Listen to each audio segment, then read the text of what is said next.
Sa consommation est formellement interdite. Dans le judaïsme, elle suscite l'indignation des plus religieux qui considèrent sa viande comme impure. S'il a bien le sabot fendu, ce dernier ne rumine pas. Il a surtout une très mauvaise réputation et serait porteur de certaines maladies.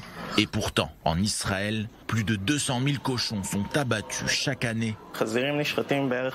Ils sont abattus dès l'âge de 6 mois, ce qui veut dire qu'à tout moment, près de 100 000 cochons sont élevés en Israël. 6 mois, c'est l'âge à partir duquel les cochons ne sont plus rentables pour l'industrie. C'est à ce moment-là qu'ils atteignent leur poids optimal. Une industrie aux méthodes plus que douteuses, dénoncée par les organisations de défense des animaux. À l'image de Tnu L'Chayot Lichiyot, qui se rend régulièrement dans des exploitations sur décision de justice pour documenter les conditions d'élevage. Dans la pratique, on peut se rendre compte que les cochons sont élevés dans des conditions terribles, avec une forte densité et des températures élevées. Et avec le climat israélien, des méthodes de refroidissement devraient être utilisées, mais ce n'est pas le cas. Ils vivent enfermés dans des espèces de cellules où ils sont quasiment livrés à eux-mêmes. Et en fait, ils deviennent fous. Le cochon est un animal très intelligent, comparable à l'intelligence d'un enfant de 3 ans.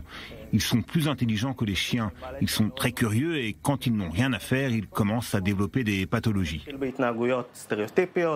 Depuis 1962, une loi interdit bel et bien l'élevage de porcs, leur détention et leur abattage en Israël, à l'exception de certains endroits.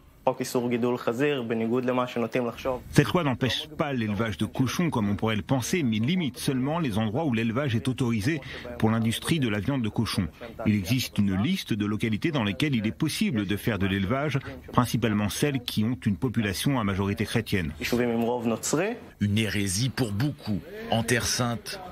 Dans les années 80, certains ont bien tenté de faire pression pour modifier cette loi, afin que l'interdiction de production et de vente de porc devienne totale, mais sans succès. Si l'industrie porcine était presque clandestine jusque dans les années 90, le cochon s'est répandu depuis en Israël, notamment avec un afflux d'émigrants venus de l'ex-Union soviétique et une Cour suprême plus progressiste. C'est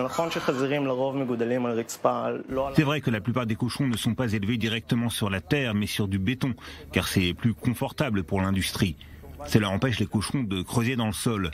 Lorsque les cochons évoluent dans la nature, ils vont passer leur temps dans un trou qu'ils auront creusé. Il y a quelques mois, des archéologues de l'autorité des antiquités d'Israël ont fait une découverte étonnante à Jérusalem.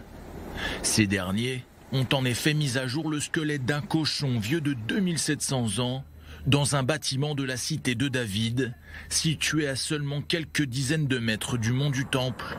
D'après ces archéologues, si manger du porc n'était pas très courant alors, certaines personnes en mangeaient déjà à l'époque, malgré l'interdiction de leur religion.